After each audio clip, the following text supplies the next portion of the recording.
back in the saddle again. Here we go, boys. Look at us. Man, so excited to be back. Everybody, thank you for being patient with us. Make sure you're subscribed on YouTube. If you haven't got that Daily Wire subscription, do that as well. We just appreciate you guys. We love you guys. I know it's G14 classified. We really can't talk about it right now. You're going to find out soon. But we are so proud of what we've been working on, everybody that's involved. I think you guys are going to love it. You're going to be super surprised when you hear about it, hopefully in a good way. But, I mean, there was no time off. Let's go ahead and dispel that rumor. In fact, it was the opposite of that. Yeah, the opposite of that. The hardest part is going to be not talking about this thing. Like, what are you talking about? Huh? What are you talking about? Oh, you've already just... Oh, absolutely. You're in my mind, we've been in the side of a mountain in Nevada for the last month. That's exactly right. Back engine. It's a real Oppenheimer situation. And you just told him. No, yeah. Exactly. Yeah. Oh, good. Thank you. Well, we're pumped to be back. Let's get into it, boys. There's a ton going on.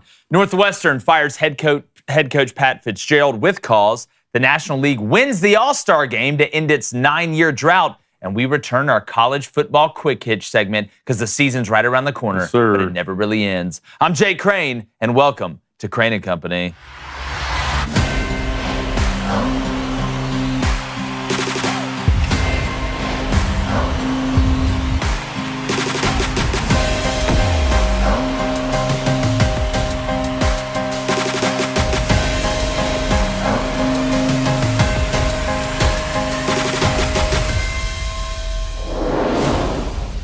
This whole Northwestern scandal is somewhat complex, and there are still a lot of unknowns out there. But after the firing of head coach Pat Fitzgerald, it's something that we have to talk about and dive into. Now, since both sides are saying opposite things when it comes to whether or not the coaching staff knew about this hazing, we have to look at each side equally. Now, on one hand, hazing, just like anything in life, can be bad if it's taken to the extreme. You have rookies in the NFL that have to stand up on tables and sing or pay for expensive team dinners, and that's fine. Freshmen having to carry pads or do skits in front of the whole team and athletic department, it's part of the process. And there are even players that are on leadership councils that help determine punishments or give updates to the coaching staff on how the team is doing, and that's great. But having a group of older players ritualistically wear masks, turn off the lights, and dry hump the hell out of a young player for making a mistake, well, that's just too far. Now, if you've ever been in a locker room, then you know funny stuff goes down. Hell, I was part of the generation of doing the party boy, and there's sexual jokes that get made all the time in locker rooms. It's a guy thing. Blaine always talks about slapping butts and tapping nuts, but never did we turn it into some sacred ritual performed by a team gang as punishment. Now, I think we can all agree that's just over the line and, well, it's flat out weird as hell. Now, the question of if that's wrong isn't the big mystery here. The mystery is whether or not Pat Fitzgerald and his staff knew about it. Now, the university at first suspended him for 2 weeks after the feeling was that he didn't really know about it, but then the Daily Northwestern posted a piece with a sourcing from a former player saying the coaches knew all about it, and the firestorm that followed led to Fitzgerald's dismissal. Now, there are some players saying that this source was on some sort of mission to get the head coach fired, and the legal process is going to play out regarding that. But after having been in the college coaching game for almost a decade, I find it very hard to believe that the coaches didn't know. Now, Fitzgerald is the type coach that knows the goings-on in his program. He's organized, and attempting to hide something like this in his style of program is damn near impossible. Now, if he did know about this alleged hazing and didn't do anything about it with the Shrek gang, then he deserved to be let go. I agree with that. And to be honest, I'm surprised this situation is unfolding the way it is and that it's really even happening regardless. Now, the biggest piece of irony is that Northwestern is known for its journalism prowess. And in this case, they literally ate their own with it. It's like a blacksmith getting killed by a sword. Now, there are many unknowns still left to play out. And now Northwestern must find a new head man to lead the football team. Let's just hope whoever the new guy is doesn't walk into the building with the lights off. I'm going to go ahead and bring in former Michigan quarterback David Cohn. It's rough. My brother, former Western State, Colorado wide receiver Blaine Crain. Guys, we all been in locker rooms, right? We joke about stuff. Guys do funny stuff in locker rooms. But like I said, having this performed ritualistically, I mean, that's That's just out of bounds to me, David. I hate this for everyone involved. I hate this for the kids that had to go through it. I hate it for their families, and I hate it for Pat Fitzgerald. We're talking about a man who's been with this university for 25 years. Played for this university for 4 years, was an assistant coach, was now the head coach for over 17 seasons. I mean, led Northwestern to 2 Big Ten championship game appearances in the last 5 years. I hate this for him. When we talk about what should a coach know and what shouldn't a coach know, yeah, I mean, look, the buck has to stop with you. I think the university in their statement put out, they said the head coach is ultimately responsible for the team culture. That's 100% accurate. But, how much does he have to know about everything that's going on? For instance, should Kirby Smart be fired from the University of Georgia because some of his players get in a car and drive really fast and get in trouble? I don't think he should be. And newsflash, he won't be. Okay. So that's the ultimate question, is what exactly did Pat Fitzgerald know? And of the things that he didn't know, should he have, and was there an oversight there? This is not going to stop anytime soon, because Pat Fitzgerald is saying that he shouldn't have been fired with cause, and that, there was a 2-week suspension. And so this is going to be playing out for some time. But like you said, I've been involved in a lot of locker rooms. Mostly it was teaching the young guys, the freshmen, to know their place early on when they got to a school, and, not come into the upperclassmen locker room or having to sing a song in front of the full team. I don't understand why we've just become obsessed with this sexualization in college locker rooms with hazing. We saw the New Mexico State scandal that happened with the basketball team. And, I know that Pat Fitzgerald obviously is the guy who's going to get blamed for this, and he's going to lose his job. But, just look around our society right now and our culture. We're advocating this sexuality at every single turn. Every commercial that's on TV, every television program. We have an entire month dedicated to gay pride right now. So it shouldn't be surprising to anyone to see this overly sexualized activity when it comes to locker rooms. Blaine, and nowadays, it used to be, if something like this was happening, you could really keep it in-house without the internet and social media. You're not hiding it nowadays, but when you look at it kind of from a 30,000-foot view, number one, how many other places do you think do something like this? And do you agree that Pat Fitzgerald should have been fired? Okay, one, I don't think a lot of other places are doing stuff like this. Mm-hmm. I mean, I think they dubbed the term running is what it's called. And I am surprised, one, when it comes to any program, when 12 guys turn the lights off, put a mask on, and basically air hump a kid. They V for Vendetta. Yeah, so I will be surprised by that. I think everyone should be surprised by that, especially a team coached by Pat Fitzgerald. There's a lot of coaches out there that maybe I could see this going on to a certain extent, but this guy at Northwestern is damn sure not one of them. Mm-hmm. I think when you look right now, players, there's a certain amount of players that have came out over the weekend. I believe I counted 14 that came over and had said something of this, what's going on to a certain extent at Northwestern. And you are in control of the culture of your team.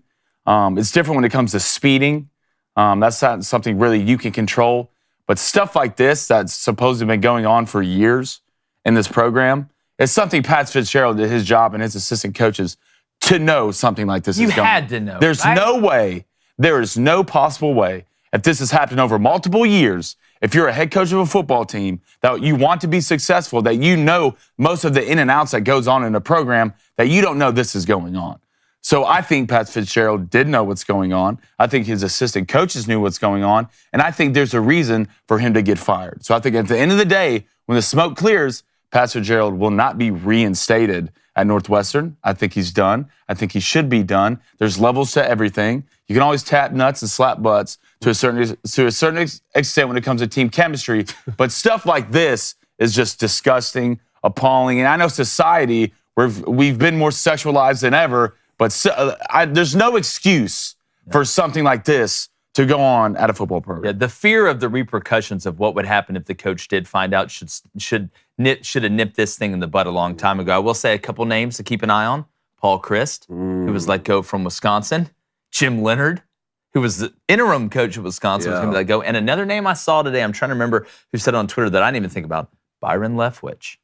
That's interesting too. Paul Christ, though, man, this has his name written all over it, right?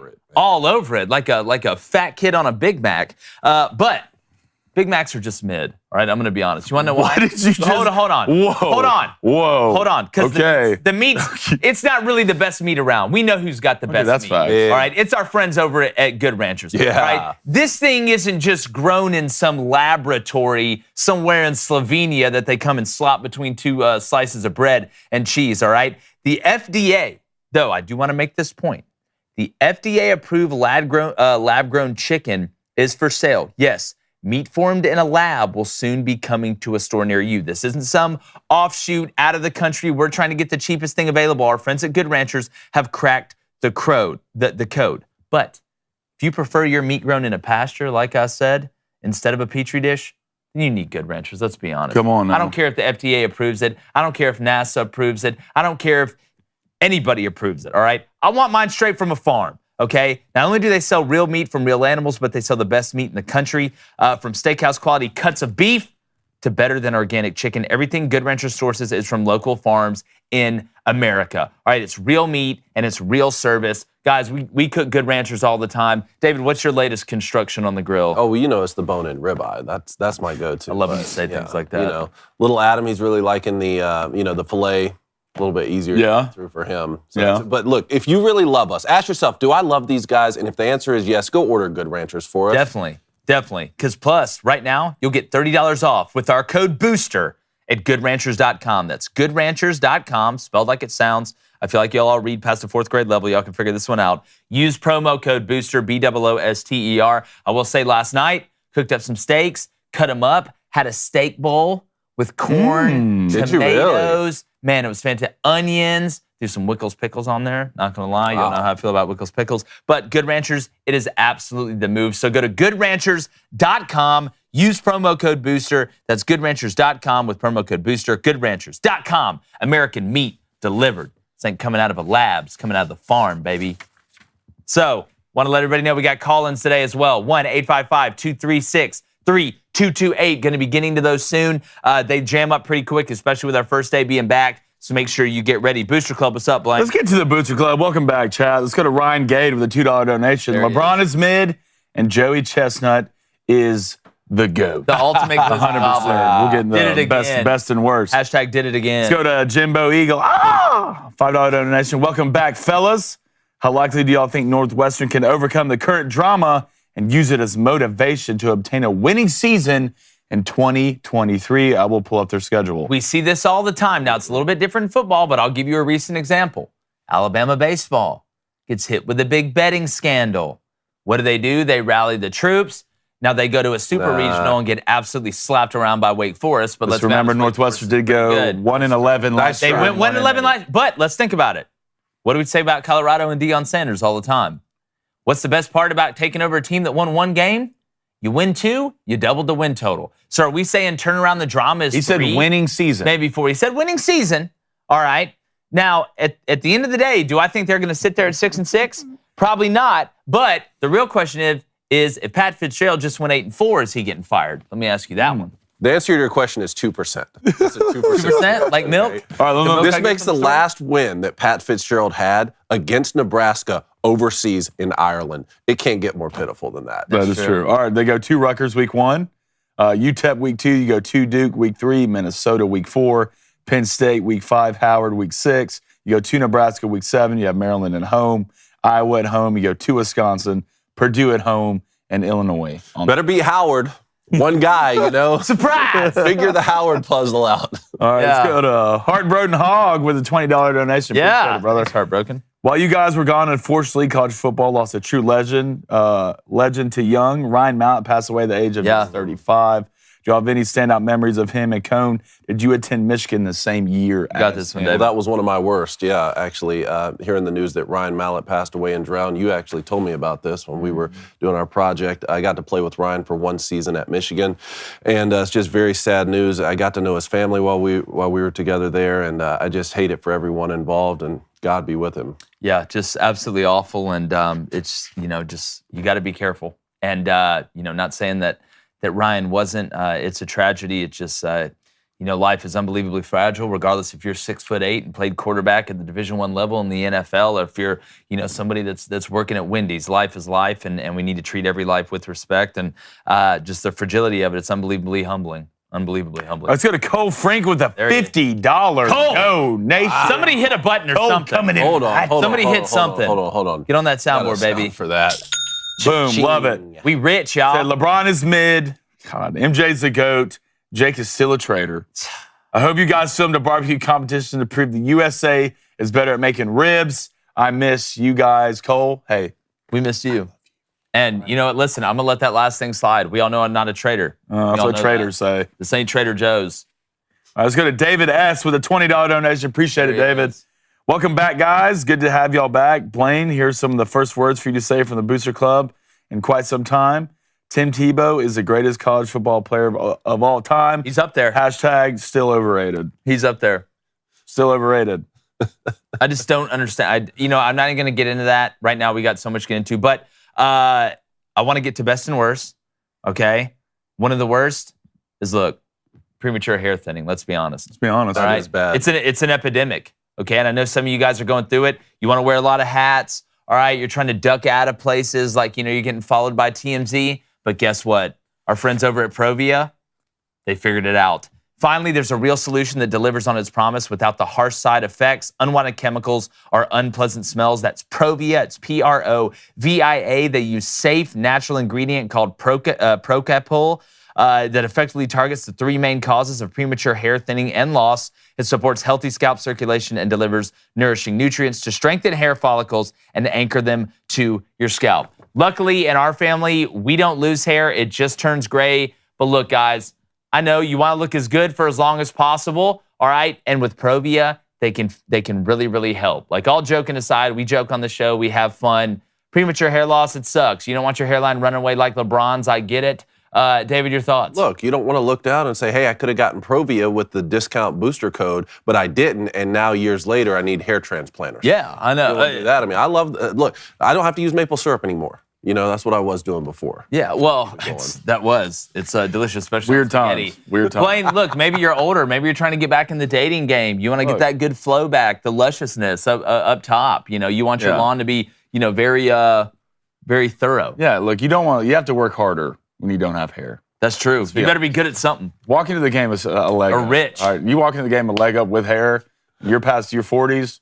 Look, that dials that percent up 15 to 20. It really does. Now you can walk in more comfortable, more confident. That's Hashtag, you're a lot more confident when you have hair. That's very true. So take advantage of Provia's exclusive introductory summer package at proviahair.com. Remember, that's Provia hair.com/booster.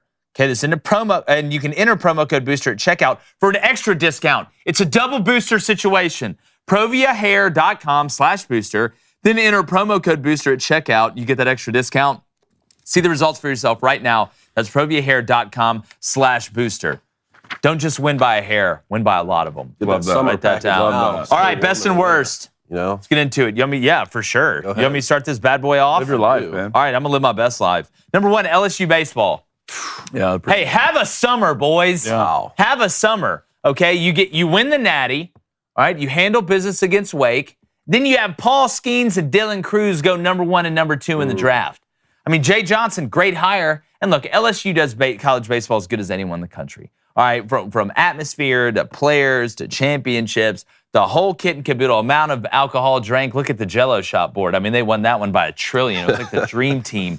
And you got Jake Brown, number 1 prospect out of Louisiana, deciding to come back. But one of the coolest things I think about it is Dylan Cruz deciding to go to college. I think that was huge for college baseball. Still being a top 2 pick in the draft. And I think you're going to see a little bit more and a little bit more of that. But LSU baseball, absolutely incredible. They're not done. Look at what they're doing in the transfer portal. It was such a great College World Series. I mean, how many one-run games did we have? It was absolutely phenomenal. So shout out to LSU. I believe that gives them the most national championships from an athletic department. I think they got 51 now over a certain, I'm trying to remember the period of time. Arkansas has 50. A lot of that's track and field.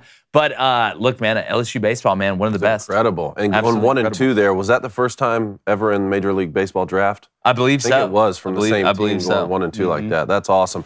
Man, my best, Megan Rapinoe's retiring. Oh. Finally, not a moment too soon, but after didn't this hear about World it. Cup. After this World Cup, Oh, okay. unfortunately. But also simultaneously on the worst list, she says that she would be completely fine with men coming in and taking spots on the women's national can't team. say that when of you're course, about to after she's about to leave, make room, Yeah. be all good. Yeah. I can't wait till she's gone. Yeah. Get on out. I can't wait to cheer for American women's soccer again. Yeah, that'd be a good time. Yeah. It's like Merle Haggard said, they love our milk and honey, right? But they dream about some other way of living. Like, how does this person represent the United States soccer and then hate this country so Yeah. much? Doesn't represent I'm a me. big Alex Morgan guy, to be honest. There you go. All right, mine. Me too, My man. best. Yeah. I mean, I don't know how we can't do it when you talk about the general of glizzies, the glizzy god. And that's Joey Chestnut. Had his Against all odds. His 8th straight win when it comes to Nathan's hot dog eating contest, #1 in the world. And I'm going to go through some of the things he's eaten for a record. He ate 141 hard-boiled eggs in 8 minutes. 55 glazed donuts in 8 minutes. Yeah, I could do that. 45 pulled pork sandwiches in 10 minutes. Oh, hold on, stop. 45 pulled pork sandwiches in 10 minutes. In 10 Full minutes? sandwiches. Taco Bell soft shell beef tacos, 53 in 10 minutes. Crystal hamburgers, 103 in 8 minutes. Twinkies, 121 in 6 minutes. Chicken wings, 413 in 12 hours. Big Mac sandwiches, 32 in 38 minutes. Tamales, 102 in 12 minutes. Grilled cheese sandwiches, 47 in 10 minutes. Ice cream sandwiches, 25 in 6 minutes. 6 minutes. Pepperoni rolls, 43 in 10 minutes. Can I say something? How's this guy not dead? Like, what's going on How's he over not there? dead? I don't know. The human vacuum. Yeah, I just feel bad for his plumber. Oh, Good God. can you imagine? Oh, that's The walk ice with cream I wonder the sandwiches. amount of times that he's pled with God to help him while he's sitting on the bathroom. Walk in with a hazmat, man. That's brought his relationship closer with God. Like, Oh, can look. you marry? Is he married? Like, can you imagine? Probably. I'm on it. Hold Yeah, on. I think he probably is. Can you imagine that poor woman at Oh. like 7:30 in the morning? No. Just the noises. Probably sounds like the start of Where the Wild Things Yeah, Are. it probably starts like a sword fight going on in there. Oh, Just hear steel clanging again. Prior to the event, Chestnut proposed to his longtime girlfriend, Nestle. Yeah. Nestle? Nestle. Like the chocolate? Yeah, he was Stop. He was Stop. He's I an don't engineering major. I don't believe Her it. name's Nestle Hershey. No, I'm just Okay. kidding. I'm I just- was about to, yeah. I was about to say Nestle, my computer. Nestle Ricasa. That is absolutely wild. Fantastic. All right, I'm going to get to my worst. Georgia versus the Atlanta Journal-Constitution. Okay, if you don't know, apparently there's been this back and forth. And it's always your own, isn't it? It's always your own that gets you in the end. There's this back and forth between Georgia and the Atlanta Journal-Constitution, biggest newspaper in the state of Georgia. And so Georgia has demanded a retraction of an article, all right, that was written by Alan Judd entitled "The UGA Football Program Rallies When Players Accused of Abusing Women." Okay? They say they write on behalf of the university. This is Georgia. I write on behalf of the University of Georgia Athletic Association to demand the prompt retraction of a recent article authored by investigative reporter Alan Judd that was published by the AJC on June 27th, 2023. This article is the latest in a series by Mr. Judd focused on the UGA football program in the aftermath of the tragic incident on January 15th of this year. We have strongly disagreed with many aspects of Mr. Judd's reporting over the last 6 months, but for an organization, here's where they're going for gold right here, but for an organization whose newsroom ethics code states that professional integrity is the cornerstone of our credibility, this most recent article has crossed a new line. It's replete with errors, unsubstantiated allegations, innuendo, and possibly even fabrications. We do not write you lightly. We are accustomed to the rough scrutiny of a robust press, and we appreciate its central importance. Here's what it's saying. You guys made stuff up, okay, to make us look worse. And I am just shocked. This has Spider-Man versus the Daily Bugle written all over it. It's always your own. Georgia is at the pinnacle of what they have been ever. Of all time ever in football. Hadn't won a natty since 1980. You've won 2 in a row. You've replaced Alabama as the big dog at the head of the table in college football. And the Atlanta Journal-Constitution, from within, all right, is pulling a Brutus on you, man. E2 Brute. Now, we'll see how this plays out. Okay, I know sometimes certain publications, we all know they embellish things. Okay, they're trying to get clicks. But don't think Kirby Smart didn't help initiate this, okay? He's tired of it. And one of the Rome wasn't built in a day, but it was torn down in a day. And at the end of the day, I'm assuming times I can use the word day in this, the AJC versus Georgia, that's their biggest rival. It's not Georgia Tech. It's not Auburn. It's not Florida. It's not Bama. Georgia's biggest rival, Atlanta Journal-Constitution. I'm not surprised by this at all. There's always that one resentful guy, who just wants to bring everything down. And you look at the Atlanta Journal-Constitution, like I used to grow up loving the AJC. Anytime our high school would play and we'd get a write-up in the Atlanta Journal-Constitution, man, we loved it. We were grateful for it. But you look at a situation like this, like Georgia finally having success, back-to-back national championships. You get a resentful guy in there who thinks, I'm speaking truth to power. I'm going to call them out for something that's just innocuous. And good on Georgia for demanding a retraction. Yeah, I'd defend myself. Good on Georgia for standing up. It's a click play. It's all it is. There's a reason the stuff's behind a paywall. They just want you to get you to subscribe to pay money to see the stuff that's not true. See, we're not. We're on live on YouTube. Did you do it? Too. I don't pay for stuff. You didn't? No, I don't pay for things. You said you almost rented the new Transformers movie. I did. I almost said it was $20 though. Couldn't pull it. Maybe $12.99. For a rental? Yeah. For a rental? Yeah, if I'm going to pay this economy, theater. if I'm going to pay $20 for the rental of Transformers: Rise of the Beast, I want to see mechanical King Kong out there fighting right outside. I want a large popcorn. I've heard I have good too. caps. Not $20 of a rental worth. A large Frosty with the big popcorn and the whole thing. Yeah. Extra butter. That's exactly right. I'll do my worst. I don't know if we had this video, but if you watch the Home Run Derby, one of my favorite things about the Home Run Derbies is watching the kids in the outfield, okay? Oh. And one of the kids found out really quickly how fast a baseball travels when it gets hit by monsters like this. Please play this video. Combination in 19. Wham. Oh, no. Wham, headshot, max damage, Facial LaFleur. plus 200. Total facial. Someone check if this kid's okay.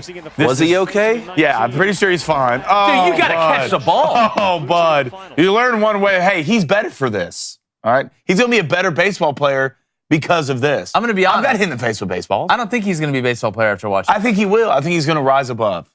All right? He's going to rise above, and he's going to be a great baseball player after this. Just the one thing, just to watch the kids play around, but I saw this.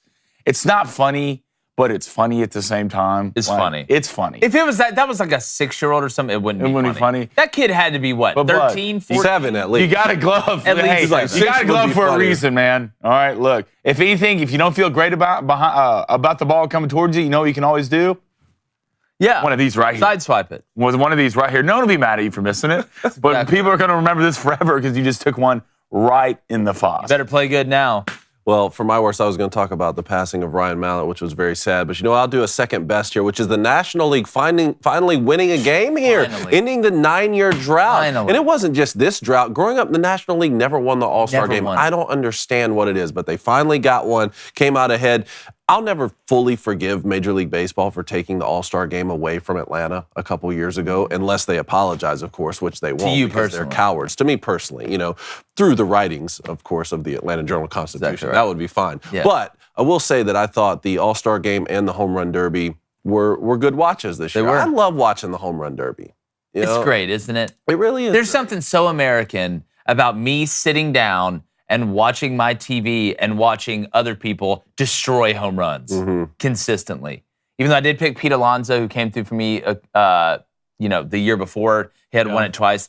But I mean, J-Rod. You picked him to win it all? Yeah, J-Rod. Okay. I picked Adley Rushman. J-Rod Okay. drops a 41 piece. So I in the was going to first pick round. Julio Rodriguez to win it all, and I decided just to take him for the over 28.5 home runs, and he broke the record in the first Yeah, round he hit of 41. Like, he's going to break through and win this thing at some point. For sure, just like Vlad Guerrero Jr. was going Yeah. to. But no, it was a great watch. I thought the All-Star game was really good. I loved the mic'd up pitcher and batter. It Did you worked. see when they had Nathan Uvalde and Corbin Carroll against, like, they were both mic'd up while one was pitching and the other was hitting? I feel like it's really tough on the pitcher, when he's mic'd up because they're trying to talk to him. Mookie and Freddie in the first inning I could watch a sitcom with They need to do this more. and Freddie Freeman. I think it's something They need to do baseball this should more. really, and I know they do it sometimes during games, but this is something I think from a viewership standpoint, outside of Don't make the bases bigger. Mic these guys up, man. You know, in a regular game, I'd be torn on because I'm like, man, let these guys go to work and do their You thing. play But in the 162 All-Star game, of them, that is true. Well, then that means you're playing too many games. If we're trying to find no, other no, mechanisms that. for it. Yeah, But well, I'll be honest, it was kind of fun, you know, watching that element of it. And then looking, like, at one point I looked out there at the American League team, every player's a Ranger.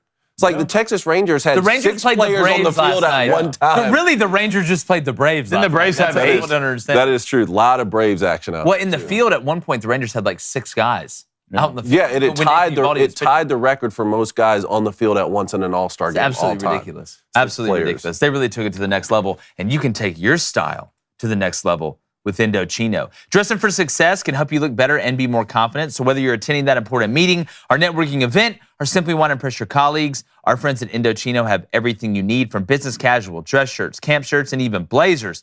Indochino offers a wide variety of options for every occasion. I'm rocking an Indochino shirt right now, all right, and it's super comfortable. And you can look on your screen and see some of the fly suits. They got different colors. You look, they got blue, banana yellow. All right, they got nectarine or tangerine or whatever color that is right there. They got all the colors, all the rainbow wheel colors that you can find. And you know how I mean that. David, you've ordered a suit. I have The ordering ordered a process suit. was really easy. Yep. And you're looking absolutely suave. It's a James Bond situation. Thank you, sir. This is not my Indochino suit, but I do have it right back there in the back. Got the gray one. Wearing it this weekend to a wedding. There you go. There you It's go. that easy. And the camp shirts from Indochino are the perfect addition to your summer wardrobe. So check out their site and browse through the options. They literally have a perfect shirt for the beach, barbecue, camping, tailgating, any occasion, really. Pineapple banana shirt, fierce tiger shirts, and classic florals. Come on, man. It's a smorgasbord of awesomeness. Yes, it is. All right, so take your style to the next level with Indochino. Go to Indochino.com. That's Indochino.com. go. Use our code BOOSTER to get 10% off any purchase, $399 or more. Say $399, that's a lot. No, it's not when you're buying clothes like this. If you've ever had to buy nice clothes before, this is an absolute steal. That's Indochino.com. Promo code BOOSTER. Take your style to the next Get level. yourself a nice suit. Real quick, Booster Club, before we go to college football, quick Go hit. Daily Wire out of context, $5 donation. It says, y'all are overdue for an out of context clip. Give me something good. Yeah, well, we got an hour left with Yeah. I'm Trust sure me. some will pop up. Trust me. Let's go to David S. with a $50 donation. We David, rich. thanks, bud. What do you guys think is the most underrated sport in the world? Underrated? Underrated. Like difficult-wise or like fun to watch? I don't know. You just said underrated. Dude, I watched something. It was like bocce ball, where oh boy threw like, it's like the one they play on the beach, but they're playing it like on like a floor, like almost like a gymnastics floor. I don't know what it's called, but it looks super dope. Underrated. I would say women's softball. That's what I would say. I love watching women's softball, like SEC, Maybe, college, top level Oklahoma, which is about to be SEC. I would say women's softball. Look, maybe pool. I love shooting pool. I love shooting pool. Are we considering that a sport? We have to, right? I consider that a Consider sport. it. Right? sport. I like shooting pool. I'll tell you what's on the rise, though, is this pickleball situation. Everybody keeps Everybody's talking about about Pickleball's pickleball, fun. man. Yeah. Hop on the train now. I'd say motocross. Yeah, I've been on a little motocross kick lately. it. To Really? be honest, yeah. 100%. Shout out Jet Lawrence, yeah. Jet Wow, Lawrence. that's surprising. What else we got? Let's go to Cole Frink, $5 There donation. he is. Phil Kessel is the hot dog king. How about that? Can you guys do a segment with Blaine reading the top NHL draft picks? Yes. No, we can't. Yes, we're going to do And that. we will not do Friday, that. Blaine will be reading. No, not on a Friday. Friday. Come on, dude. Flaming Dragon will be attempting to read NHL draft picks. Hashtag can't wait. Make sure you subscribe. Go grab some merch, too. Travis Elrod, hashtag Ask Crain & Co. How important is having the right BP pitcher in the home run derby? It's huge. Everything. My theory is if somebody's father's throwing to him, it's really hard for me not to bet on them. Like having your pops throw to you, that just hits different, literally. The Dixie Youth World Series, the home run derby I won, we're supposed to have a machine they threw to you. All right, we did a practice round. I was like, no, Pops, get in here. Came in, started dropping tanks. Yeah, that's exactly win it? right. You just, Damn right I yeah, won. you just Beat a understand kid how from it Tennessee. goes. Yeah. Yeah. Loser. Wait, okay, that was True funny. story. Was Vlad Guerrero there to see Vlad Jr. win? Sure he was. I wonder if see that him matters for the Guerreros, though. They can hit any pitch out. His dad was the best worst pitch home run hitter I've ever seen in he my was, life. he was out there golfing. It was incredible. He'd hit balls above his hands out. I was going to Texas Ed, hashtag Ask Crain & Company. Would you watch the Bunt Derby, No. a Japanese all-star company? No. No. I thought y'all were all about small ball. Yeah, during the game. Oh, okay. Okay. But it's not cool when you want to watch. No, I don't want to watch somebody. I don't want to watch somebody win the So- slant pass award either. It's hard enough to get me to tune into the home run derby. Trying to get me to watch the bunt derby. Y'all don't want to watch the bun derby? Well, we can't Come on, take that guys. serious. Cody Nason, 95. What's up, Cody? All-Star games should decide home field advantage in the World Series. Why did they take that away? Yeah, why did they? No, I don't like that. Mm. I don't like it. I feel like it should go to the team that has the best record throughout the year. Yeah, That's what I think. I actually don't disagree with you, but why? When did they take that away? Was that a couple 3 or seasons 4 years ago, I think. Yeah. Somewhere around there. All right, last one. Let's go to Cope, 19. He says, will Team McGregor get a win, or are they getting swept? Bring out the brooms, boys. I think they're getting swept. Really? Yeah, looks like they're getting swept. I think they're Is getting Connor swept. ever going to win anything again? I don't know. Every time he tries something now, he's losing. Hate to say it. I love Conor McGregor as much as the next guy. We got a super special guest that we'll be talking about it with we at do. some point, which we can't say right now. But at some point, Conor, you got to win something, man. Like, look, whiskey, I heard it's great. I heard your whiskey's great. But, I mean, look, eventually you got to win again, man, to be the greatest. What? All right, Kevin T. He says pickleball Cone really is a 70-year-old. Cone's 100% 75 Yeah, years Cone's old. 75 years old. It's funny He's you say it because You wear that's that when you play supposedly pickleball? that's supposedly the new up and coming sport. How would I even know about that if I'm 70? Huh? I don't Because know. I'm staying tuned. I'm touching grass. you're you know? saying it I'm to listening like to the what all the kids 7-year-old are saying. putting your ear to the At ground. first, I rolled my eyes You're and I sitting- said, "Hey, why do we need pickleball? We already have tennis and table tennis. You just go play ping pong or play tennis." That was at first. That was the get off my lawn idea. Then I played pickleball for the first time. Yeah. Now I'm all about it. When they say, they look at Belo. Yeah. They say, You you get never this. get this. And then one day, Belo play pickleball. And He get this. All right, let's get into our college football quick hitch. It's back. Y'all know college football's our bag, okay? The season never really leaves, but we got SEC Media Days next week. We're going to be there for sure. It's a home game. It's in Nashville. Boys, Coney, how about you start this one off? Look, college football quick hitch. Apparently, Jim Harbaugh and the University of Michigan added the beat Georgia period to their practice. And I, for one, I got to say, I love it. I'm all here for Yeah. it. Okay, this is what makes college football great. I don't see the Falcons adding the beat the Tampa Bay Bucks They're trying to period win to a their game. practice. I'm all about it. Now, did the entire college football watching world come out and mock Michigan? Yes, they did. Yes, they did. They said, "Hey, how about you beat TCU first? You hadn't even played Georgia." But I seem to remember them getting obliterated by Georgia a year before last because I sat through every second of that game. That's not what it's about. What it's about, Georgia's the standard now, right? Georgia's the standard. You want to beat Georgia, you add the beat Georgia period to your practice. I'm all about it. And for the people mocking it, look, Jim Harbaugh added the beat Ohio period in 2021, and they hadn't lost to the Buckeyes since then, which begs the question, why aren't we doing this stuff a little bit sooner? Why is all my right? whole practice not just 12 periods? There's of 22 beat? periods, right? Yeah, How many beat periods in a each team we practice? play. How many periods in a practice? It on the day. varies. Typically, About we go for, 22. Yeah, I would say 22 17 to 25. 24. 17 to 22, Yeah. more than the entire schedule. Yep.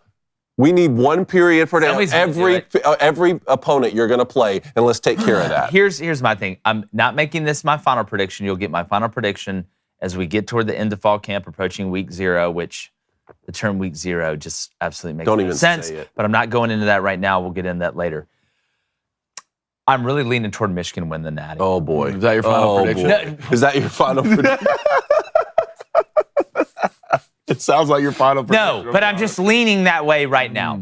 Okay, here's Daily my Wire thing. out of Here's a couple context things. wanted something. Yeah, There you go. there it is. Couple things. One, what you name your periods at practice, you do you. Okay, it's working with what they're doing. You brought that up. The second thing, I saw some people like Georgia fans, and I feel like we're talking a ton about Georgia, which in college football right now it's just part of the deal. They were like taking it like disrespect. What? Were they? That'd be like if I saw it like, oh well, Michigan, you know, they think they can run with us, whatever, or that it was somehow disrespectful to Georgia. That'd be like Jennifer Lawrence or Jennifer Lopez getting upset at a woman for part of her workout is get cut like J-Lo. Like, that's a compliment. What's the biggest compliment that you could possibly get? If in your practice, you're like, please God, can we beat Georgia? Hey guys, listen, there's 128 other teams in Division I, but this period is beat Georgia, because like you said, Georgia's the standard. I wish somebody would implement a beat Auburn period during practice. You're back-to-back national champions. No, you know how man. you know how Y'all aren't worried Georgia's about though. anything. They're only No. supposed to win 7 games. Yeah, you hadn't heard? Georgia was going to be lucky to go 6-6 this year, David. Yeah, but so that's funny you say it because most of the people I saw mocking it weren't Georgia fans. So that's interesting that you caught that. Yeah, you are back-to-back national champions. Y'all have anything to worry about. But if I'm Kirby, though, shouldn't you treat every opponent the same? Shouldn't there be a Michigan standard? Let's beat all of them. Fine. But let's not single out And Georgia. I get that. And I get that. But if you're going to treat any team different, okay, and I'm all for the faceless opponent, the process, whatever you want to call it, and you're putting it in practice, I get it. I get it. I actually get that, okay? But at the end of the day, it is the biggest compliment that you can give another team. And speaking of Georgia, okay, and I know we're on this Georgia kick today, all right, but my part of this segment is what Georgia's doing on the offensive line recruiting. We talk about how do you build a championship program. I'm going to get into my formula tomorrow of how to build a championship team, but one of the main parts of it in a game that is won and lost up front is not just getting a great starting 5 on the offensive line, starting 4 on the defensive line, 3 down with a jack, hybrid, whatever you want to call it. It's depth. Why did Alabama have a dynasty? How did that switch flip? Recruiting up front. That's the difference. And it's depth, right? Like I said, it's not your first 5, it's your first 8. It's not just your first 4 on the D-line, it's your first 6, it's your first 7. Because it's a battle of attrition every year. All right, guys are going to get hurt. Guys are going to beat up. Guys aren't going to play well. But when you stack and develop talent up front, that is huge. That's huge. Alabama, one of the reasons they got caught by Georgia, and we're seeing Michigan do what they're doing, and we're seeing Ohio State doing what they're doing, and I can go down the list of a couple others, is because teams, there's not a monopoly on offensive linemen and defensive linemen anymore. And I don't mean that these other teams weren't signing good players up front, but they're signing more of them. Alabama could win national championships with Jake Coker because they could line up and run the ball down your throat whenever they wanted. They could stop you on defense whenever they wanted because they were better than you up front. Those days are over now. There's multiple teams that can do it, and Georgia has done it. Let me give you just a taste of Xerxes' army that Kirby's putting together up front. This is 2024, just the offensive line. Okay, an interior offensive lineman, Malachi Tolliver, Cartersville, Georgia, home of Trevor Lawrence. 6'5.5", 320. And he's the little one. He's the runt. Daniel Calhoun from Walton, Marietta, Georgia, 6'6.5", 365. That dude can't fit inside a house. Michael Uini, Copperas Cove, Texas, 6'7", 335. Nyler Daniels, Bergen Catholic, absolutely loaded school out of New Jersey, 6'8", 360. Okay, Marquise Easley, Kankakee, Illinois, 6'6.5", 335. And Marcus Harrison, this huge white giant out of Hamburg, New York, 6'7.5", 336. Man, damn. Wow. They wouldn't let these guys go into a Golden Corral because they'd lose money. No. You want to know how you win games? You sign guys from 7 Foot Island, or hey, guess what? We're almost 7 foot, but we're 7 foot wide island. That's how Georgia's done it. All right, just like Cam Brady said, that's how we're gonna do it. Yeah. It's not like you're not breaking into the Bikini Bottom to get some secret formula to win football games. You get the biggest and best guy. That's exactly right. Big dude. Downset Hut, we're better. It's a lot easier to say hike and turn around and get 6 yards than just throw it 60 times again. So you want to know how you beat somebody 65-7 in the national championship game? You just big dog them. That's literally it. You just big dog them, and that's what Georgia's doing right now. It's just the truth. Okay, we're going to talk about Joe Milton, the Tennessee Volunteers for a second. Here we go. How much do you trust Joe Milton? Because let's really think about the Tennessee team that we saw last year, who really carried that team. A guy who's about to be in the pros, and that's Hendon Hooker and Jalen Hyatt. And those pieces are gone now. When you come to Tennessee, there's a couple of early weeks in the season that you're going to feel comfortable about. You got Virginia. I think your real test will be South Carolina. I can't remember if that game's on the road or not. But how much do you trust in Joe Milton? Because right now, Tennessee was a team who was putting up probably 40 points a game. Their defense was okay. You didn't have to rely on your defense that much, but their defense was somewhat good at getting turnovers. But if Joe Milton doesn't work out, all right, that just puts more pressure where? That puts more pressure on your defense and losing a lot of key pieces. Right now, Tennessee is going to be a team that's going to be a tightrope walking throughout the season. So how much does Tennessee's success depend on Joe Milton, and how far do you think Joe Milton will make it through the season before you see maybe a freshman coming in at quarterback? Yeah, this to me is one of the biggest questions in college football. We've talked about this. on here before, and I want Tennessee to be good. I enjoyed Tennessee having a resurgence last year. There's two schools in the SEC East that I'm looking at right now. Florida, obviously, with what Billy has to do in year 2, and we're going to talk about that a little bit later in the week. But it's Tennessee and South Carolina. You see the way South Carolina finished the year.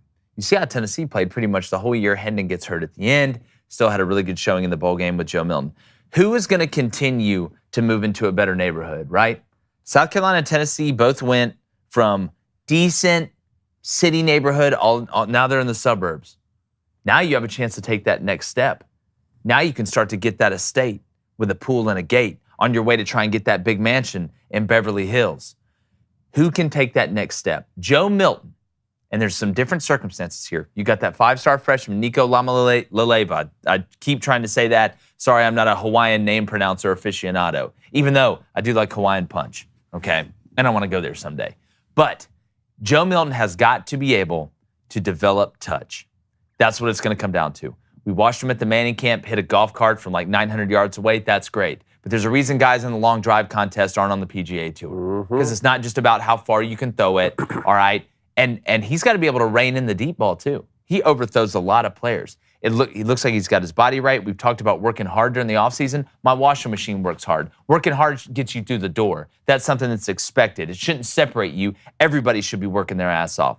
But if Joe Milton has got to be able to develop touch, he's got to be able to throw the check down consistently, that now screen consistently when he makes those reads in that offense, which I think can be super effective. He's got to be able to use his legs. We know he's a good runner. Can he become an excelling runner, a runner that puts even more pressure on guys while being able to stay healthy? We see KJ Jefferson have problems with that.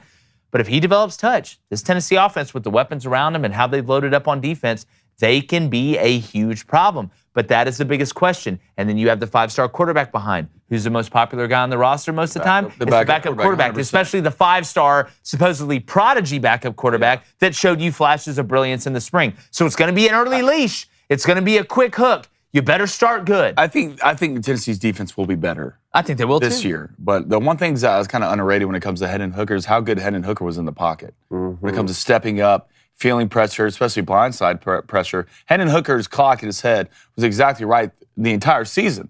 But it kind of goes back to this, and when it comes to systems as offensive coaches, I'm interested to see how good the system works in Josh Heupel this year. Because the more you see it on film, the easier it is to stop. Sure. In my opinion. And it's a tough system to stop. Well, the way they spread it out with the receivers and just, they isolate certain guys on the defense. I get that. But usually when it comes to defensive coordinators, the small adjustments they make throughout the year from more stuff they see for you on film, especially with a quarterback not as good as Hendon Hooker, Joe Milton, with not as much touch, and this progression when it comes to receivers is not as good as Hendon Hooker's. We'll see, but I do not think Tennessee will be as good as they were last year. Yeah, and we want to hear what you think. 1-855-236-3228. 1-855-236-3228. You better call in now because they're going to be filling up. I do want to say this, though, when it comes to Tennessee's system. And I agree, defenses always catch up, right? In every sport, right? They always catch up. But what this system does, and we know it's a game of blocking and tackling, you can only have 11 guys on the field at once, right? And when the quarterback is a threat to run, it is truly a hat on a hat. Whether you got to put a spy on him in the passing game, or whether it's an RPO game or the zone read game, or some sort of action where you can have multiple outcomes to the same play in the same formation. The part of Tennessee Heupel system that is different is that the goal is not just to out-formation you. The goal is to make you predictable. The speed, okay, wearing teams down is one of the positive side effects. The best part about what Heupel runs is it catches you in base a lot. That's what the speed does, the tempo.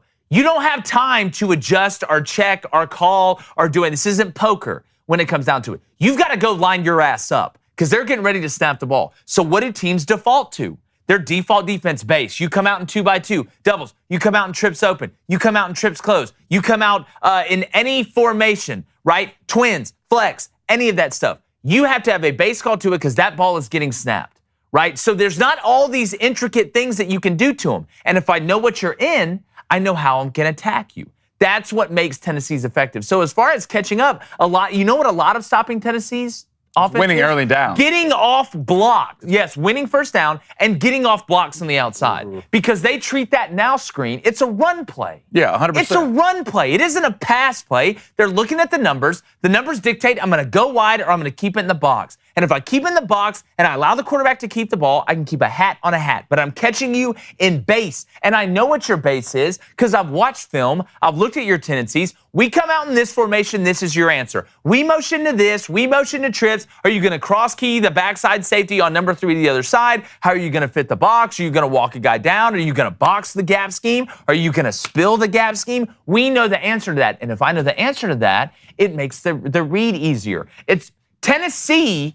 You can't disguise defenses against them unless you stop them on early downs. That's the only way. So I want to make sure we get that out Going there. fast and keeping a defense in base is all well and good, but if that were just the only solution, everyone would be trying to do it. And I lived through Rich Rodriguez trying to do this at Michigan. You gotta have the players. We're just going to be faster than everyone. We're going to go so fast. Even talking about implementing drills at Michigan practice, this situation where you weren't even allowed to set the football down after a practice play. You had to take it back over to the referee who was hired for that day's practice. We're going to be faster than everyone. We're going to catch everyone in base, and we're going to beat everyone. That's not what happened, and Rich Rodriguez will soon out the door. So Josh Heupel it's not just about going faster than everyone. He's had great players, too, and Hendon Hooker's a great example of that. There's a lot to like about Joe Milton. He's 6'5", 245 pounds, but at some point, the quarterback position, you need to be a good passer of the football, especially when this offense that you're talking about is so predicated on timing. This isn't an old Spurrier run-and-shoot situation where Joe Milton can just drop back and throw it 70 yards, even though if that were the offense, he still had the problem of overthrowing the deep ball, like you said. There's so much that Hendon Hooker got right with the timing aspect of this offense that I worry about Joe Milton getting right. Yeah, and it's anytime you have a great system with a great player, you're going to get great results. Just like in business. You got a great business idea with a great businessman, you're going to get great results. And that's why you watch a show when it comes to football. These aren't just guys screaming stupid stuff into a mic. But I do want to say, we talk about being prepared and a great system.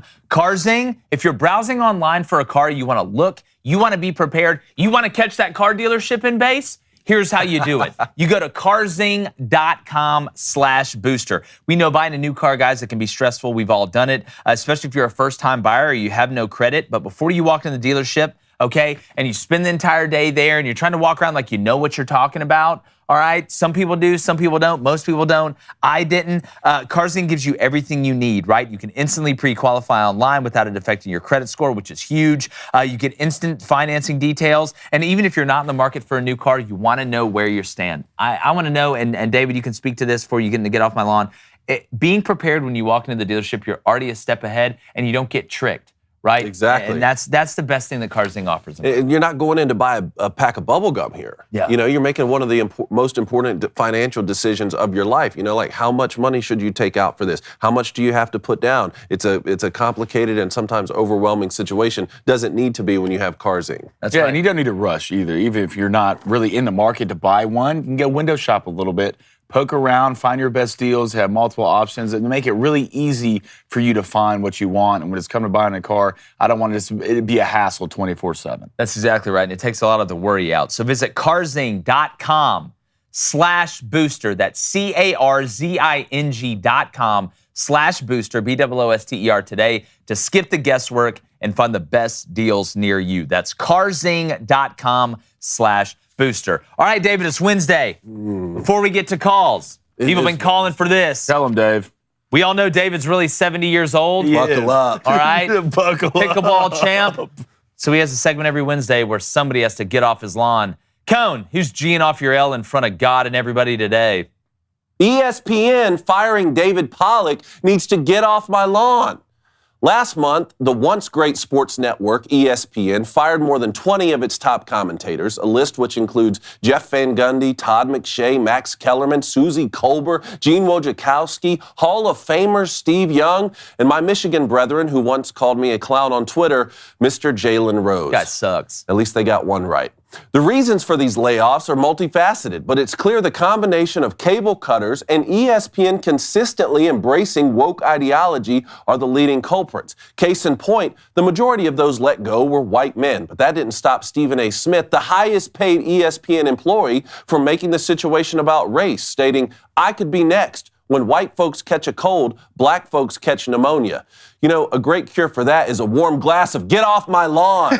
There's a reason viewership is down over there. And honestly, the only show I still tuned in for was College Game Day on Saturday mornings, which brings us to David Pollack, one of the foundational pieces of that show. I guess we should have seen the writing on the wall when DP's role was diminished last season once Pat McAfee was unnecessarily brought on board and then given an $85 million contract.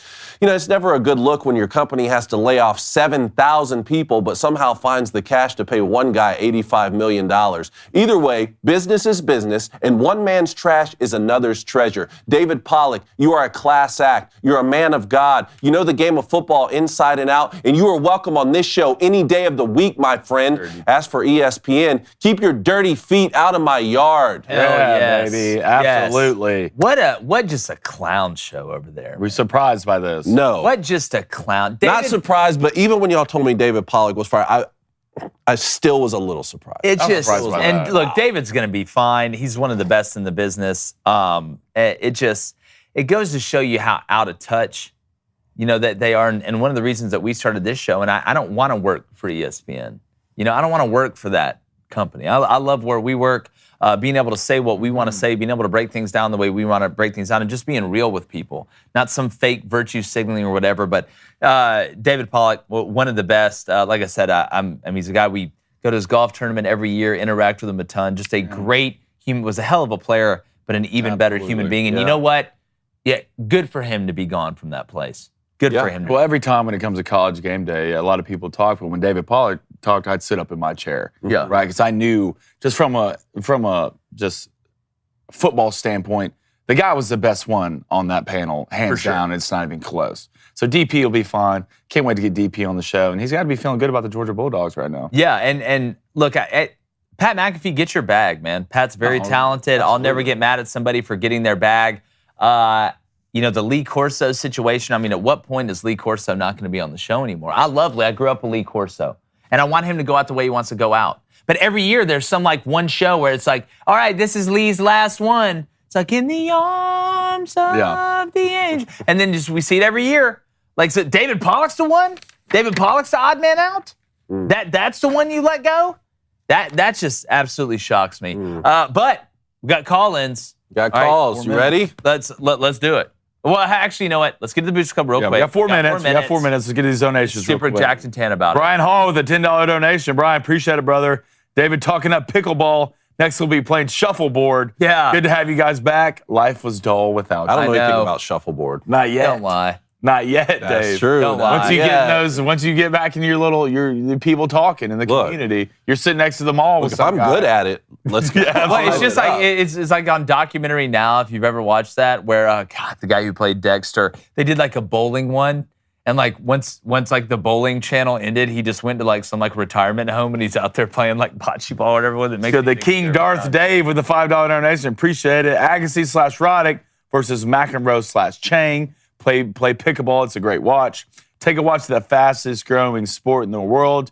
You will love pickleball. It's a pickle. Goodness gracious. So to Chris E., $5 donation. Let's get a little love for Ricky Fowler. Finally wins after 4 years at Rocket Mortgage Classic. And I was able to watch him play. Ricky is back. I'm so happy for Ricky. I've always liked him. I've always liked Ricky too. Something about him. There's just always liked the guy. Something about that little guy. Something about the Jariah O, $5 donation. I just got here. OMG. I was starting to worry that Jake defected to France and David and Blaine were kidnapped. We're here, bud. We are here. Let's go to CG87343, $5 donation. Thank you. This is why I watch you guys and stop watching ESPN. You guys talk sports, while ESPN is no different from CNN. Yeah, that place sucks now. And I hate it because I remember waking up. Yeah. I remember going to sleep, watching Sports Center and then baseball tonight with like Peter Gammons and those guys, and waking up the next morning and watching Sports Center while I'm eating breakfast before I have to go to school and watching the reruns of Sports Center. And now you guys blew it. ESPN was gone when Stuart Scott left. That's the only thing I say. You guys blew it. $5 donation. Appreciate it, Troy. Man, I missed y'all. That is all. Troy? Missed you, Troy. Bud. Boudreaux, $2 donation. Baby Jade hit level 0 on July 1st. Another in the club. Hey. Let's get it. Another one for the whore. All right, there it is. Okay, let's get to calls. I want to talk some football. How about we start with Mac in Nashville? I think he wants to talk SEC football. Let's Mac, do what's it. going on? What's going on, fellas? Welcome back. Yes, Appreciate feels it, Matt. good, man. Drink it in. It always goes down smooth. For sure. Hey, I want to reference something Jake said earlier about the double booster question for you guys. Talk a little internal fan base politics and a little SEC football. Yeah. So we all know SEC football is the 6th love language of the 5 love languages. Yes, true. Gonna hit on the Tennessee thing real quick. Joe Milton not gonna make it through the season because we will be sending him to North Korea to overthrow Kim Jong-un because he's not everybody. Well, like I've wondered, Mac, like if North Korea decided to launch a missile at us, like I know we have didn't Elon come up with something like Iron Dome or whatever? Why don't we just give Joe Milton? Like the only question is, would he overthrow the missile? And the answer would probably be yes. But look, when it comes down to arm strength, okay, Joe Milton, that is not a question. I mean, he's throwing tank busters out there. Mm-hmm. We had him during World War II. Would have taken a year and a half less. That was funny. For sure. So to figure out, let's figure out how we handle some internal SEC fan base politics. Because I'm an A&M fan, and I get it. Like we're a cult. I'll admit it. I see 100%. We're all cults. We're all cults. Right? Yeah. Exactly. We're all fanatics. You guys are Auburn fans. So let's talk about Auburn. Yep. Yeah, the whole Brian Harsin deal. Yep. His greatest sin, not being good at coaching football. Like we all know, we all saw it. We all had That's exactly right. But there was some of those people out on the fringes, accusing him of this, accusing him of that, looking for reasons to run him out, not just the football thing. And then you hire Hugh Freeze, who did the exact same thing that some of these fringe guys in the Auburn fan base accused Brian Harsin of doing. Mm-hmm. So how do we, in these fan bases, have our heads screwed on straight? How do we deal with those people who are saying one thing out one side of their mouth and then saying another thing out the other side of their mouth and be like, Hugh Freeze is going to take us to the promised land? Yeah, well, it's a great question, and I will answer this question with the reason you said that Brian Harsin got fired. And look, we know Hugh Freeze. I'd been clamoring for Hugh Freeze. I do think he has changed his ways. I honestly believe that. I believe in giving people second chances, up to certain points. If you kill somebody, that's something different. But Hugh Freeze is a really good football coach. Hugh Freeze is a head coach that wants to recruit. Hugh Freeze, here's what it comes to. Let's just be honest, okay? And we could talk about morality, and I love morality, right? I want to do the right thing. I want to be surrounded by people that do the right things. And people do make mistakes. But you know what I want to do? You know what I want? I want to win. Mm-hmm. I want my team to win. Freaking football. That's what it comes down to. Look at how much money is put in these programs. Why is it? You want to know why Auburn built that new $90 million facility? You want to know why? It wasn't just to help the experience of the student athlete. It's to recruit and get good enough players to be able to beat the Alabamas and the Georgias. Fan is short for fanatical, all right? And that's for a reason. We want to win, and you can dance around it. You can hide. You can say, oh, well, I wouldn't. How many people right now out of 100%, how many people that are college football fans that love it like we do, right, that love college football, how many would say, you know what, I would rather just have a good guy up there and go 7-5 every year, or maybe have somebody that's a little bit on the edge and have a chance to win a national championship? Probably 90% would take the latter. And that's why you see this. Why did he get a second chance? Because he can win. That's why. Just the truth. I agree with you on the second part in terms of Hugh Freeze. But to Mac's point at the beginning of that is if it's not enough to win football games and that's the reason you're fired, then just go ahead and fire Brian Harsin. No, I agree with that. I agree with that. Stop with this fabrication of trying to take down the man's character about having an affair. That's why. No. If it's not good, if you're not winning football games and we want to fire you for not winning football games, then that's on you. You're the one who hired the bad football coach. You're the one who's going to have to pay the contract. Yep. You can't be coming up with this guy had an affair, so now we can fire him with cause and save ourselves money. No. If you want to win football games that badly, you don't even want to give the guy 2 full seasons, which it wouldn't have been if they fired him at the time when those allegations came up. Then just do that, and then you got to pony up the money to go get the next guy. I agree with that. But you know how these people think. They're always trying to save money, and you can fire somebody with cause. Look at Tennessee. Speaking of Tennessee, we're able to fire Jeremy Pruitt with cause, saved him a lot of cash. Look at Northwestern right now. Now, look. The Northwestern fans don't love football the way Tennessee fans love football. I'm not sitting here saying that. But you can fire somebody with cause, especially after they just went 1-11. But I agree with you, David. I agree with you 100%. Just fire the guy. You had to pay the contract anyway. You had to pay him out anyway. Because I hate him. Yeah. But Mac, man, we appreciate the call, buddy. Call in every time, bro. We love talking ball. Thanks, man. Appreciate it, fellas. Y'all have a good one. You too, bro. All right, let's go to Matthew in Arkansas. Pickle seed here. I don't know if that's the last code that we left, but Matthew, Arkansas. What's going on? It's not pickle feed. It was Car Ramrod. Heartbroken hog here. What's up, man? Thanks for the dono, bro. Thanks for the dono. Yeah. Yes, of course. Come here. Let it shelter you. Sure, guys. And that you guys talking about some mediocrity versus morality in coaching in college football has me thinking, man, if my Hogs go 6-6 again this year, and say Texas A&M comes up all of a sudden with Bobby Petrino's offense, I'm gonna be one of those guys saying, Bobby Petrino, come on back. And guess who else is behind behind enemy lines thinking that right now? Bobby Petrino. He didn't leave a head coaching job to go be the OC at Texas A&M to be a coordinator forever. That's true. I'm just telling you, talking about his road to redemption. All right, what they say on a yodel, yodel. He wants to climb the mountain again. Now here's a big question for Arkansas, right? Sam Pittman. Last year, somewhat of a struggle. First couple years, Sam Pittman, best fit in college football, right? And Sam Pittman's awesome. I hope Sam Pittman figures it out. I think he's a great guy. But eventually, you do got to win. You got to win something, right? A place like Arkansas, they expect to win.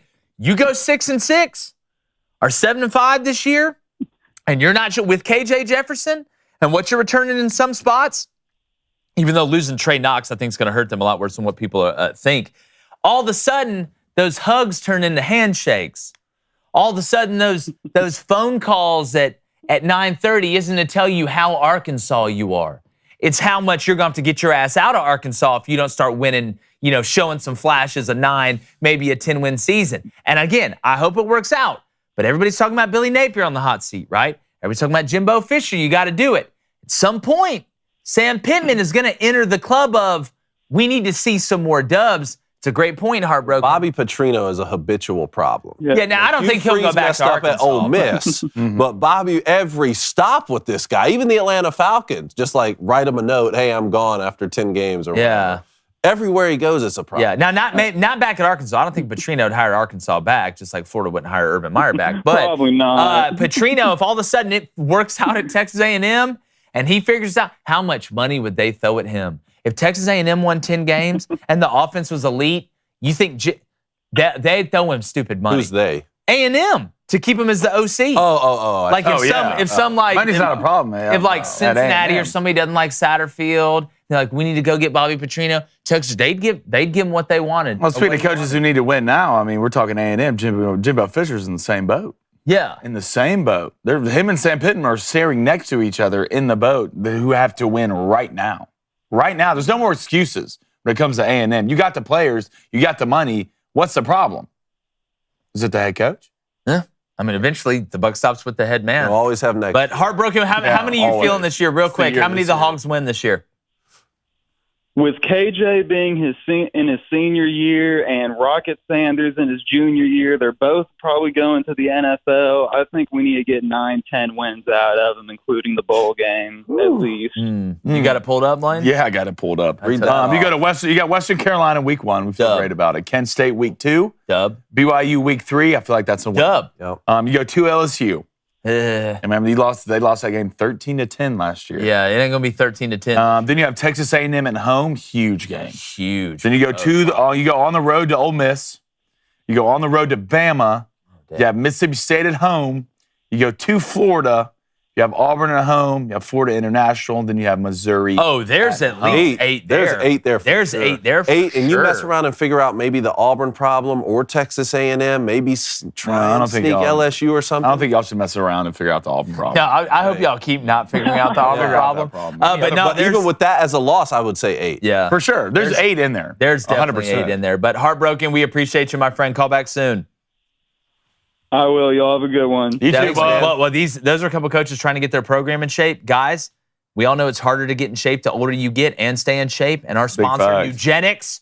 All right, you want to hit home runs like Frank Thomas and throw Hail Marys like Doug Flutie? Yes. You need Nugenix Total T. All right, and they're offering you a complimentary bottle when you text 231-231, or excuse me, you text keyword Crain, that's C-R-A-I-N, not like the bird, all right, like sea rain, to 231-231. You get a complimentary bottle of Nugenix Total T. And if you text now, you'll also get a complimentary bottle of Nugenix Thermo, their most powerful fat incinerator ever, because that fat is out of here, mister. All right, because it is harder to stay in shape the older you get, right? Let's be honest. We already told you about hair loss with Provia. I'm feeling skinny, Tony. I'm feeling skinny, Tony. And slide, and glide, and slide, and glide. You can slide and glide again when you text keyword Crain, C-R-A-I-N, to 231-231. That's keyword Crain to 231-231. Texting enrolls you in recurring automated text messages. Consent not required to purchase. Message and data rates apply. #1 doctor recommended brand by primary care physicians based on an independent survey conducted by IQVIA 2022. Breathe, brother. Breathe. Back to calls.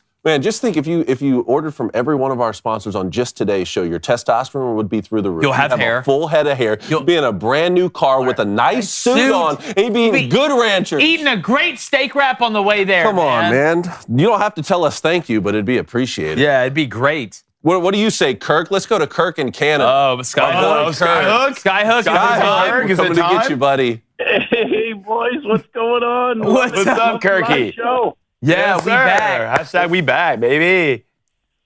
Have you guys driven across the state line into Maine ever?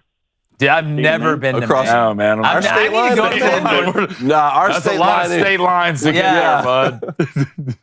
When I woke up, well, I'll tell you why I said that. When you drive anywhere into the state of Maine, there's a huge, humongous sign, and it says, Maine, the way life should be. Yeah. Look, I've never been to Maine, but I don't know. So I woke up this morning, and the first thing I thought of was Crain and Crain Live.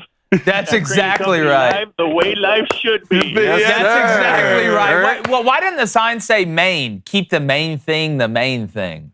That's a good alternative. Thing, yeah.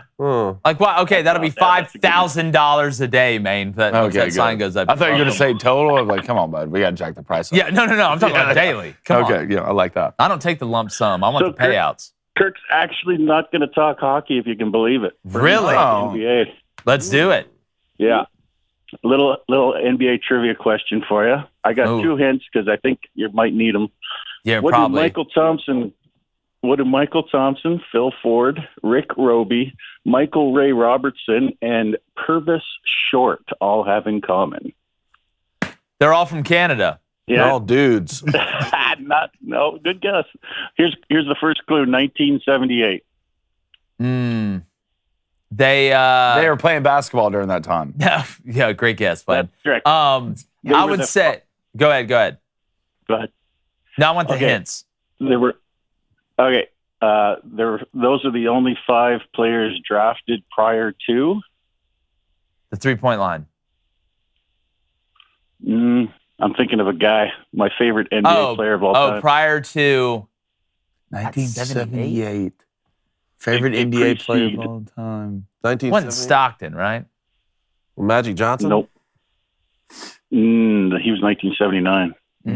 Good call, Dave. What is it, Kirk? Who did he play?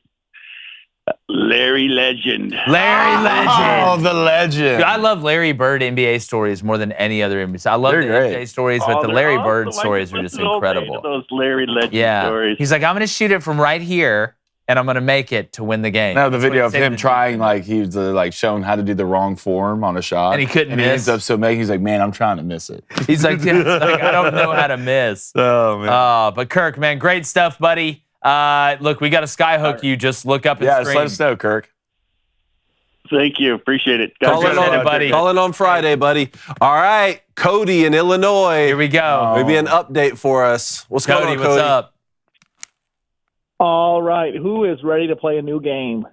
Ooh, let's do it. Play a new game. This isn't the jigsaw game, though, right? Where I wake up with like some machine over my face. Why would you even bring that into it? Yeah, see, just I want to make sure it's not it. Come on, man. I just don't want Cody riding in on a tricycle with a mask on. Cody, don't ride in on a tricycle. All right, so with this game, you guys are going to be competing against each other. So I am going to read you guys a series of incorrect stats, and you guys will tell me if the correct stat is over or under the stat that I read. Okay. All right, cool, Cody. I'm already confused, but keep going. No, okay. I know it. An I know how to example play here. it. So in 2001, Barry Bonds hit 72 home runs. Now, seeing that the correct answer is 73, you guys would, Take the correct answer would over. be over. Right? Yes. Got So- it. You understand, Blaine? After I read each stat, I will call on each of you individually for your answer. All right, let's do it. So this will be rapid fire, so please answer quickly. Yes. All right, first one. Roger Clemens struck out 4,700 batters in his career. All right. Jake. Under. Over, under. Under. All right. David. Over. Blaine. How many was it? Over, under 4,700. Under. All right. Second one. Wilt Chamberlain only fouled out of 5 games in his entire career. David. Under. Jake. Over. Blaine. Over. All right. In 2007, Randy Moss caught 22 touchdown passes. Blaine. Over. Jake. Over. David. Over. Okay, good. All right. Arnold Palmer had 60 career victories on the PGA Tour. David. Over. Blaine. Over. Jake. Under. No, over. right. No, Over. he said Over. under. He No, said over. under. Come on, We're gonna Cody. go We with have to the keep first one. We're guidelines gonna on go with the this. first one. Yeah, we're going to go with the first one since it is rapid fire. Thank you. There's only 2 answers, so we're going to go with the first one.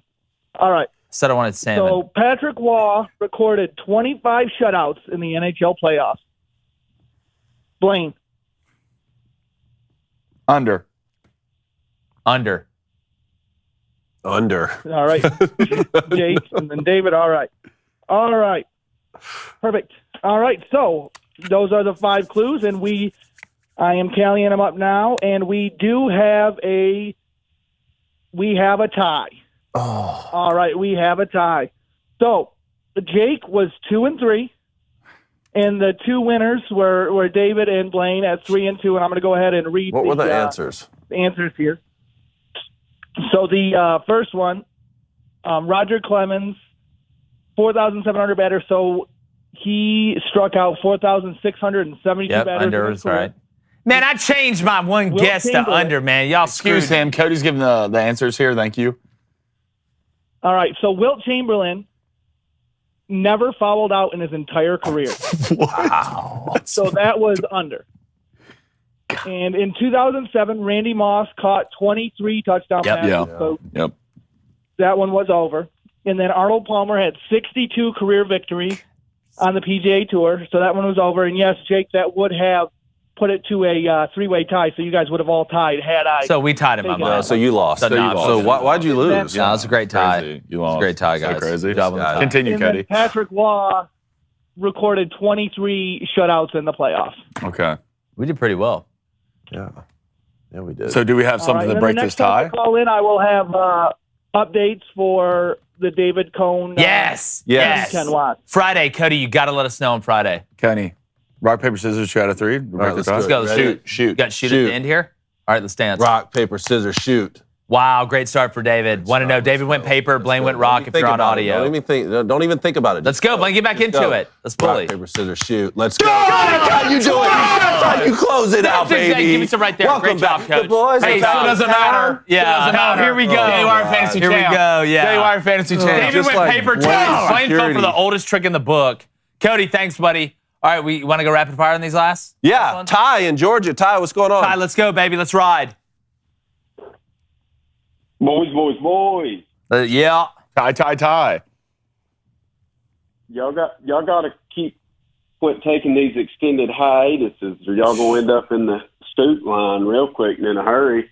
Yeah. Dude, I know. You're welcome for not letting the asteroid hit Earth. Yeah, that's exactly right.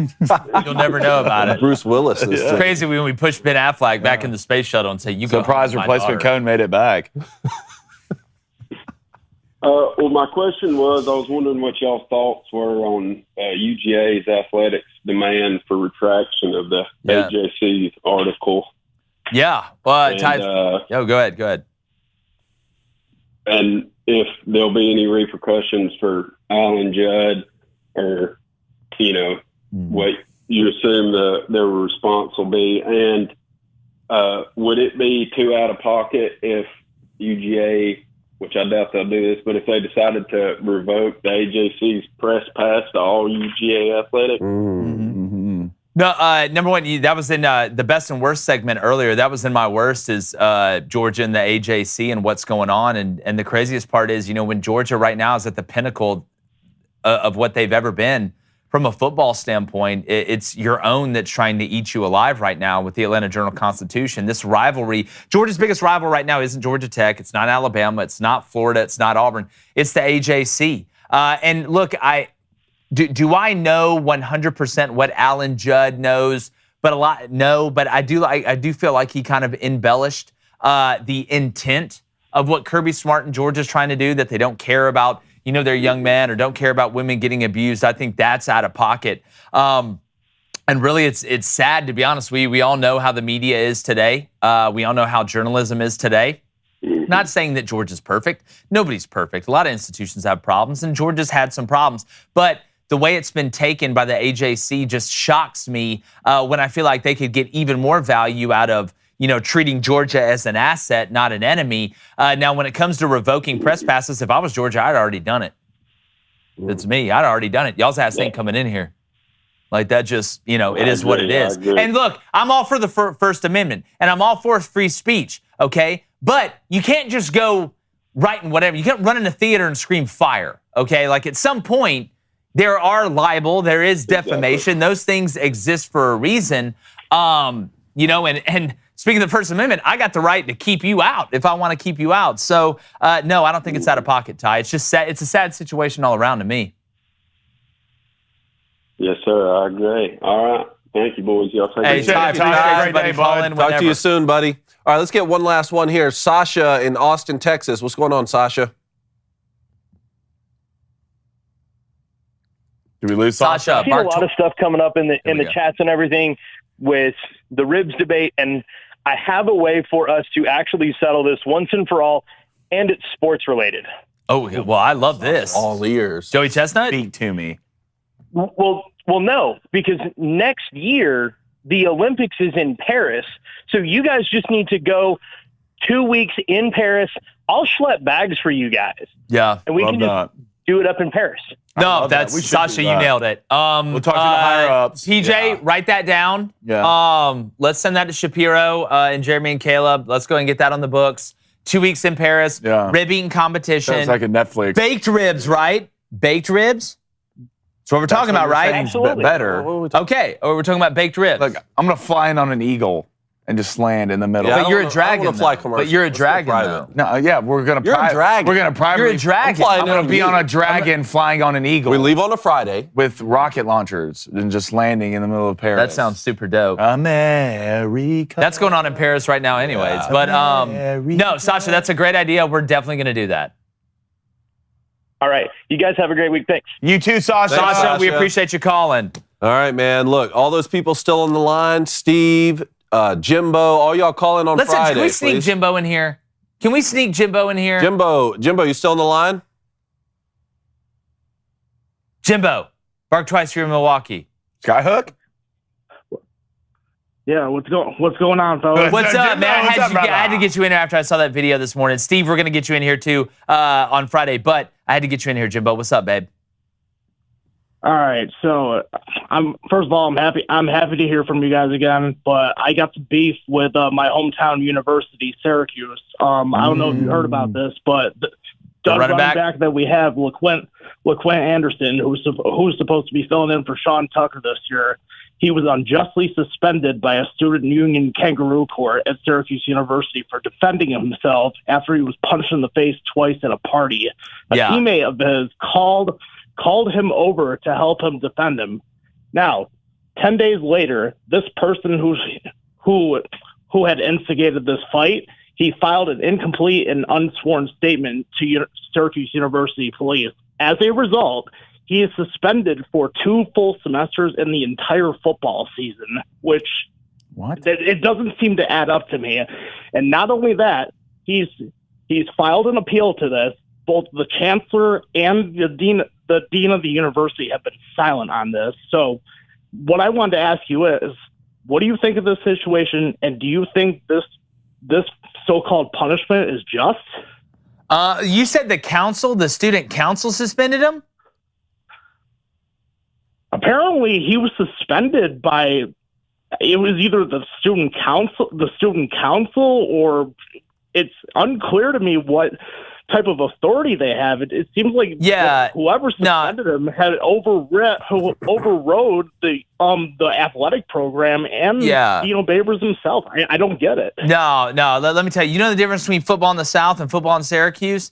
Now, you want to know who suspends the player? Either the university president, the athletic director, or the coach suspends the player. I don't give a damn about what student council or some 350-pound fat biology major cares about what happened at a party. Now, if he went out there and was just punching people on the street randomly, and the police said and you got arrested and all this stuff, that's one thing. But if I'm the head coach, I didn't even know that I saw where this happened. I looked into a little bit of the details of it. No student council suspending my starting running back, because I can tell you a story about the time which matters more. No student council should ever have that much power. No, hell no. That should be between the head coach and the president of the school. It says here he was suspended by the university for the upcoming summer and fall semesters. Okay.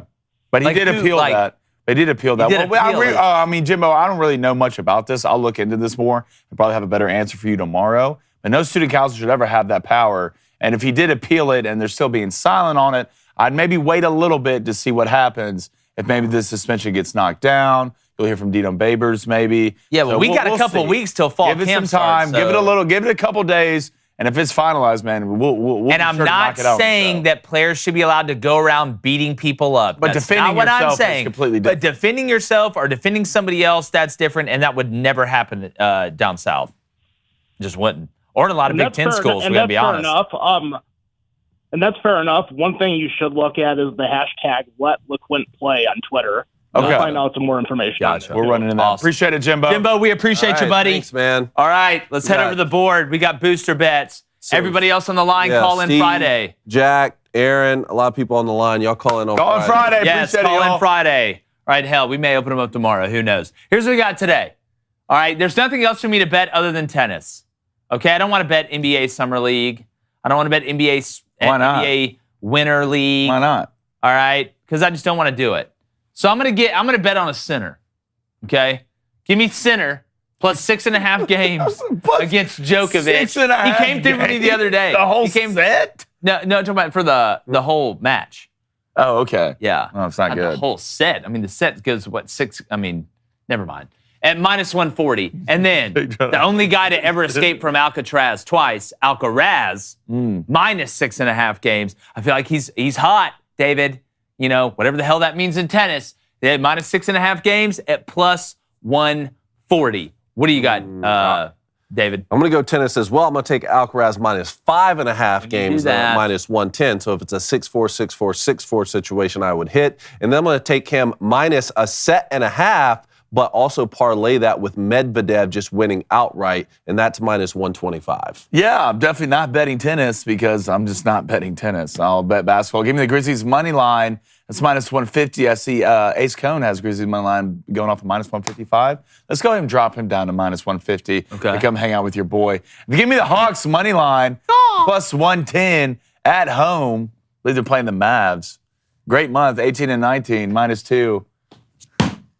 I swear, if your Perfect. Your child wins another month, it's gonna be a Spy Kids 5 situation. Ace is gonna take the Mavs money line at minus 165 and the Grizzlies at -150. Now we drop that down. All right, Blaine, Booster Club before we get Go to on out. Spy Guy 024, $5 donation. Glad to have you boys back. Been needing and wanting to hear commentary and opinions for weeks now. Yes. Spy Guy, really appreciate it. Let's go to Bry Ganter, $50 dono. We up in here. The boys got paper. Watching LSU win the national championship in person was absolutely amazing, especially being from a small town in Idaho where natties never happen. Glad Crain & Co. is back. Glad Crain & Co. came to the Daily Wire and reignited my love of sports. Next year, Omaha. Don't tip me with a good time. Been there twice. I'll make it a triple. Let's go to Cole Frink, $2 donation. Appreciate it, Cole. Blaine would never cheat. He's a man of the people. Thank you. That is the biggest lie. Thank you. First of all, if I was cheating, I wouldn't have missed one. He's Trojan horsing you, so you're just opening the gates right now. Oh, it's a gift. It's a gift. Oh, my God. Oh, God. Let's go to David S. Write a book about it. Yeah. David S., $20 donation. Appreciate it, David. Once again, Love David. Are we going to do this right now? Once again? Yeah, Tebow. Tebow's the greatest college football player ever. He's top 3. He's the greatest. Blaine, my sweet dragon. Some say you'll learn the error of your ways.